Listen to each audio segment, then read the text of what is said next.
Welcome to Shweta kitchen. நம்ம பார்க்க போகிறது முருங்கைக்கீரை கடைச்சலுங்க. வாங்க. குக்கரில் வந்துட்டு 100 துவரம் பருப்புங்க, 2 தக்காளி, சின்ன வெங்காயம், ஒரு பிடி சின்ன வெங்காயம், 4 பச்சை மிளகா, பூண்டு, தேவையான உப்பு, மஞ்சத்தூளுங்க. இதை போட்டு முதல்ல நம்ம ஒரு 3/4 வேக்காடு வேக வச்சுக்கணும். அதுக்கப்புறம் முருங்கைக்கீரை ஒரு 10 இனுக்கு எடுத்து நல்லா உருவி வச்சுருங்க. அதை வந்து இது கூட போட்டுக்கணுங்க. இப்போ கருப்பாக இருக்குன்னா கரண்ட் இல்லைங்க, அதனால தான் அப்படி இருக்குது. அதுக்கப்புறம் முருங்கைக்கீரையை அது கூட போட்டு முருங்கைக்கீரையும் 3/4 வேக்காடு வேகணுங்க. இந்த பாருங்க, மஞ்சத்தூள் எதுக்கு போடுறோன்னா கீரை பச்சையாகவே இருக்கும், அதுக்காக தான் மஞ்சத்தூள் போடுறது.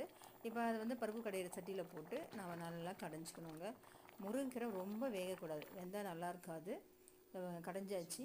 இனி நம்ம என்ன பண்ணணும், இதுக்கு ஒரு சிம்பிளுங்க, இது ரொம்ப சிம்பிள் மெத்தட். இந்த மெத்தட் நீங்கள் ஒரு முறை செஞ்சு பாருங்கள். எண்ணெய், கடுகு, காஞ்ச மிளகா போட்டு கொஞ்சோண்டு சின்ன வெங்காயம் போட்டு தாளித்து அதை கூட கொட்டிடணுங்க. அவ்வளோதான், முருங்கைக்காய் கடைச்சி ரெடி ஆகிடுச்சுங்க. நீங்களும் இந்த மெத்தட் ஒரு முறை செஞ்சு பாருங்கள். Thank you very much. சப்ஸ்கிரைப் பண்ணுங்கள். ஓ பாய்.